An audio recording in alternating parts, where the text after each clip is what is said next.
تازه خبر: افغانستان د افغان ځواکونو لپاره له روسیې څخه وسلې او تجهیزات اخلي.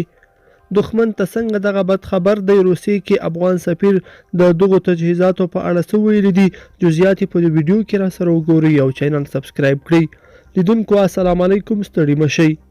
د پیاوړتیا پر لور ګام: افغانستان له روسیې څخه وسلې اخلي. دولت تل دا ویلي چې د خپلو پوځیانو د پیاوړتیا لپاره به کوښښ او اقدام کوي او د دښمن په وړاندې به د خپلو سرتیرو د تجهیز او اکمال لپاره پاملرنه کوي. په وړاندې شوو معلوماتو کې راغلي چې افغان دولت له روسي هیواد څخه د وسلو اخیستلو لپاره چمتووالی ښودلی دی او ښایي چې له دې هیواده د خپلو پوځیانو لپاره نوې وسلې وپیري. په روسیې کې افغان سفیر سید طیب جواب په خپلو تازه څرګندونو کې له روسي هیواد څخه هیله څرګنده کړې ده چې روسیه به د افغان پوځ نظامي او جنگي تجهیزاتو ترمیم او جوړولو کې مرسته وکړي. د ده له انده چې دا مهال په افغانستان کې زیاتې روسي نظامي تجهیزات شتون لري چې ترمیم او جوړونې ته اړتیا لري چې په دې برخه کې د روسي هیواد مرستو ته اړتیا لیدل کیږي.